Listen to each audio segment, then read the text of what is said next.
Hello YouTube, welcome to North Carolina Outdoors and Trucking. It's my first video, so bear with me. I've had a channel up for a long time, but I've never done anything, so hopefully this year I can get a lot more serious about posting on this channel and providing some entertainment, knowledge that I have, basically anything. I'm excited about this channel, so hopefully I can stick to it and make things happen and provide you guys with some good content. A little bit about myself. Southern boy by nature. Grew up north, joined the military when I was 18, and did my 20 years. Got out of the military and moved back home to North Carolina currently to be with family. Throughout that time, I've always been a hunter. Ever since I can remember, little boy, I remember when I was 6 years old, I used to carry my grandfather and my dad's shotgun for him. They go squirrel hunting, and that kind of stuck with me. So to this day, I still hunt. I love hunting. I recently just got back into it a couple of years ago. A long time went by, years went by that I didn't do any hunting, especially when I was overseas. I didn't take advantage of hunting when I came back home from leave, and to hunt in other countries like Germany, places like that, was real expensive. So. And hard to do.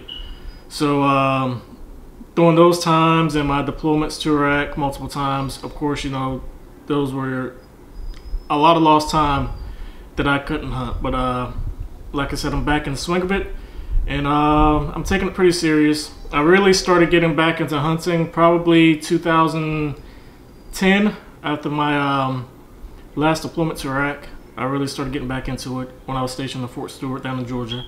Hog hunting, deer hunting, me and my buddies, a couple of my buddies, and mostly by myself. I'm more of a solo hunter, but I always let somebody know where I'm going to be at, what area I'm in, and of course, you know, when you're hunting military installation, you have to check in and check out certain times.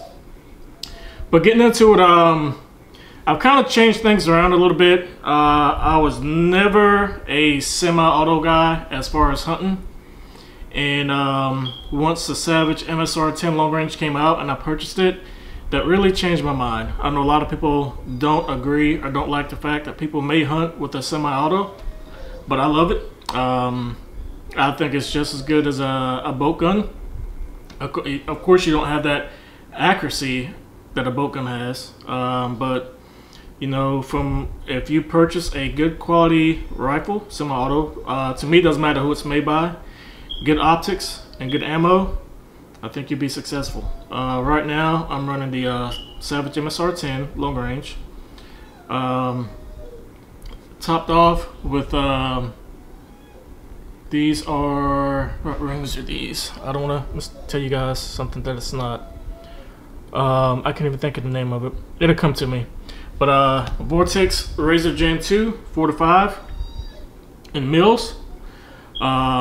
I come from a mill background, arts field artillery, so that's what we use. That's what I'm accustomed to. That's of course mounted on my Savage MSR 10 long range. We're getting more to a detailed rifle review later on down the road. That'll be another video. But just want to show you guys a couple of rifles that I do hunt with, and also just like to shoot with also. Of course, I always have my hearing protection, which these are Impact Sports. These are really good. You can adjust the volume, sounds crisp and clear. No problem hearing the deer walk through the woods or any animal moving through the woods. And also does a great job muffling the sound of your rifle. Of course, I've got muzzle brakes on both of these. I just purchased this. I'll show it to you. Hold on, let me see if you can see. This is the Fat Bastard muzzle brake that I just purchased probably about 2 months ago. And as you can see, it's sitting on my Bergara HMR in 6.5 Creed. Topped on this, I've got the Athlon 4.5 to 27. I think this is the, what model is this? Athlon Ares BTR. The glass is pretty clear for the price. It's not a top of the line. I would say it's more of a bottom of your midline scopes. to upper end of your low end scopes in between there. Doesn't compete with the Razor, not even close. But for the money, you get good quality, good glass, clear. This is in mils also. And I do have on my 300 rum, which is not here, that's MOA, and that's the Vortex Viper HSLR in 6-24, I believe. I do have another set of rings coming for this rifle here. These are way too high. I need to get my scope down closer to the centerline bore of my my barrel. So far, I am in love with this HMR. Again, that'll be another review. But getting back to hunting, I think hunting is something that I'm not going to say everyone, because it's not made for everyone. But the majority of people should try once in their life. Even if you don't kill an animal, it's just the experience of being out there and being that close and interacting with nature. A lot of times I hunt from a tree stand or ground blind, and the animals don't even know you're there. You know, they'll walk right in front of your blind or right underneath your stand. You know, and that's the closest that you can come in contact with a wild animal, besides, you know, being at the zoo and they're behind glass or a wall. What really brought me back into hunting, I would say, is when I was stationed in Oklahoma, and that was the first time I've actually seen a live elk on the hoof. And I was sitting in a tree stand, and this elk probably ran maybe 10 yards from my tree stand. First time I've ever seen a bull elk, elk period, and this was a bull elk. And that really opened my eyes again to nature, wanting to be a hunter, wanting to be a successful hunter, learning how important conservation is. Even if I don't kill an animal that year, I always renew my hunting license, which I have a lifetime license now. So, but back then in Oklahoma, you had to purchase your tags when I was there, archery or rifle. And even if I didn't kill anything, I still bought tags because I knew where that money was going and how much of an impact it could help the wildlife population. A lot of people don't understand that. I do understand that hunters get a bad name because of not everybody that hunts is ethical. You know, you've got a lot of what I call road killers, people that ride the roads at nighttime and shoot from a vehicle during season or after season, daytime, nighttime, spotlighting animals and shooting them. You know, things like that give hunters a bad name. And also, when I hunt, if I have the carcass whole and it's not quartered out, it's in the back of my truck and it's out of view from the public. Because like I said, a lot of people don't agree with hunting. A lot of people think that you shouldn't be allowed to hunt. You know, that goes back to those, you know, a lot of those animal rights activists. So whatever I kill, I keep out of the public eye, you know, unless you are standing next to my truck and you look down in the back of my truck, you know, you see a deer or coyote or a pig or whatever it may be. But other than that, I don't have it out. I don't have it displayed out in the open for any and everybody to see because, you know, I respect people's opinions too. That's why I served in the military. You know, I wanted to serve my country, and by me serving my country and other vets and military personnel that are currently serving now, you know, that gives that person the right to feel that way because we serve to make our country free and also to make it to where you can voice your opinion. Also, I believe. So I'm just rambling now, but yeah, like I said, once I got into Oklahoma, you know, I just fell in love with it. You know, I've seen some of the biggest bucks I've ever seen in my life in Oklahoma on Fort Sill at that. Some of the biggest elk I've ever seen in my life on Fort Sill. Longhorn cows out there they had on Fort Sill for a while. Of course, you couldn't hunt those, but you know, just animals that I have not seen or never saw before, you know, by living on the East Coast. And I'm telling you now, I'm getting into coyote hunting. I haven't killed a coyote. I would love to kill a coyote. A lot of times I don't have the patience to sit there. I know it's I can kind of compare it with deer hunting, you know, still hunting, but you know, you have to have that patience. You got to play to win. I've noticed a lot of people have calls that they use. I just recently bought a call. I've got a Spotlight, which I plan on hopefully this summer buying either a good set of nods or a good thermal scope to go on one of these rifles here. I'm not sure which I'm going to use. I'll also have my 5.56, which I think I'm going to run that for coyote hunting, just basically because ammo's a lot cheaper than burning up 6.5, and it's a lot more easier to maneuver, especially if I'm walking or if I'm shooting off a tripod, which I've got the Hawk saddle. So that's my plan. I'm also an avid bow hunter. I'll show you that in a minute, but I've recently purchased a 10-point Shadow NXT, and I'll be honest with you, even with that baseline scope that it comes with, which I was disappointed, it's a tack driver. Haven't harvested anything with it yet, but so far I'm loving it. I've had a Barnett before, and I think that Barnett lasted me maybe 3 months or 4 months before the string broke on it. Cocking it back, I had it cocked back, and it just decocked itself, and of course it was a dry fire and it broke the strings. But that was only damage done to it. The limbs are fine. But with this 10-point, I don't worry about that. I am going to update the scope, and I think I'm going to go with a heavier set of arrows, or an arrow with more FOC.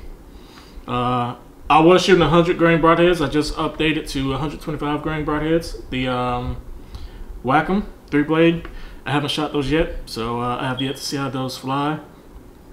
But just wanted to give you a little bit about myself. Also, the trucking part comes into once I got out of the military and moved back home here to North Carolina. I drove trucks for a while. I've always wanted to drive trucks. Got my CDLs.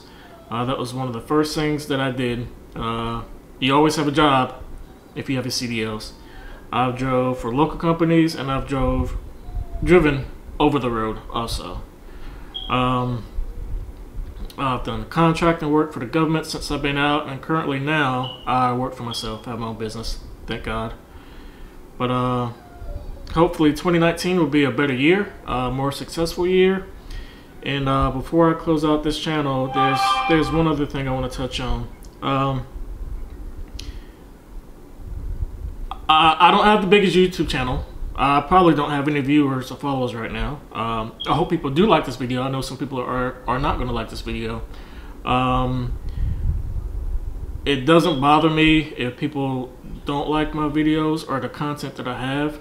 You can't please everyone, and I respect everybody's opinion. I know everybody's not going to agree with what you say or what your content is or what it's about, or the knowledge that you might be trying to put out there. You might make a mistake, something could be wrong, you know, someone may correct you, but they may correct you in a manner that might offend you. Here's my take on that. By opening myself up to the public, I know I'm opening myself up to criticism and just comments people are going to make just because they can, because it's social media. So my take on that is, you know, people have their opinions. And not going to name any names, but there was a follower that I was following on Instagram and on YouTube, and just listening, you know, the guy puts out good content. I do agree with that. I'm not a big hog hunter like he is, nowhere close to it, but I do think that some of the content that he does put out, you know, there could be a little bit more knowledge base behind it. He's very knowledgeable in rifles, different types of rifles, how they operate. Very knowledgeable about thermals and night vision and capabilities and hunting at night. Expert pig killer, one of the best I've seen on YouTube, besides Pigman. But I do think he's up there with him. He's just not on TV. Doesn't have his own hunting channel. But you know, I've made some comments on this guy's Instagram and YouTube, and it seems like, you know, he's one of those guys that his attitude is, I don't care what you say. You know, he's gonna voice his opinion. You can like it or not like it or get butthurt. But I noticed when I make my comments, you know, it's kind of like, you know, I can tell it got under his skin because, you know, he makes a comment and he goes, "Oh, another one of those guys. Here we go again, another one of those guys." And, you know, and then I noticed, you know, when I was still posting on his Instagram feed, doing a live feed, you know, he would skip over my comments, which none of them were negative towards him or outrageous, ridiculous comments or just being disrespectful, just voicing my opinion like he did. And like I said, I can tell it got under his skin. So, you know, I'll probably still follow him because, like I said, he does put out good content. And I do like to watch hogs being killed and harvested. I think that he does a good job for the environment also. And he does a good job helping other people out by taking hogs off their property.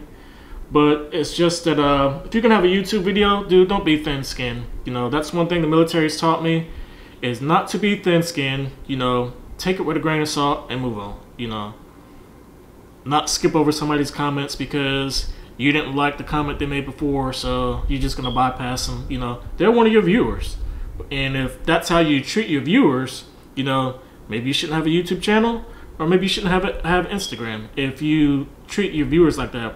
And like I said, I didn't disrespect this guy. I just voiced my own opinion, and I do reference a lot of things to the military because I spent 20 years in the military. So still to this day, I reference a lot of things to the military because I can. That's my background still. It always will be my background, especially when it comes to shooting. Like for example, you know, this guy makes a comment saying, you know, a lot of people were giving him trash because he was missing targets or pigs at nighttime. And then he says, well, you know, these are piglets the size of a football, 200 yards plus away, and I'm shooting them on the move. And he says, he makes a comment saying, only a few people in the world can do that.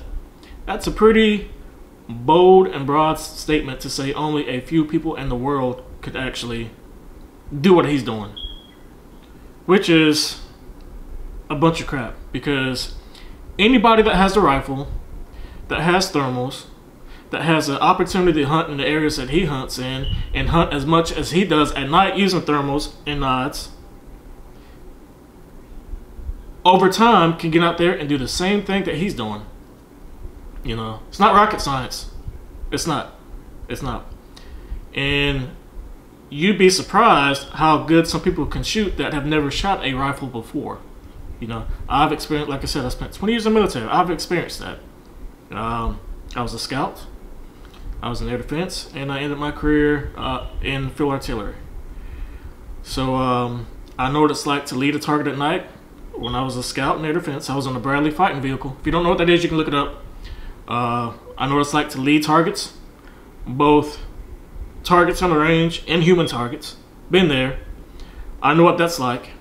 Same thing when it comes down to your small arms, M4, M16, A4, whatever you might have been carrying at the time. It's the same thing. It's all about how to lead and spot your rounds. If you're able to spot, if you can spot your rounds, it might take you a minute, but as long as that target is moving, you can hit that target or come close to it. Now he's saying not, you know, only a few people in the world can hit a moving target the size of a football. Okay, that's like me saying I'm the only Bradley commander that has a crew that can hit an insurgent at 1,500 meters out that's running from right to left at correction, at 1,700 meters, and with a thin only a side profile. So that side profile, same thing, size of a football. If you look at a human, maybe a little bit more, the side of a human, the width, turn sideways, and hit that target or not hit that target. Same thing with a saw gunner or sniper or your average infantry rifleman. So to make those comments, like I said, those are pretty broad statements to make. And when someone references something to or makes a comparison to that, yeah, it could be military related, but it's just an example of it. I'm not saying you have to be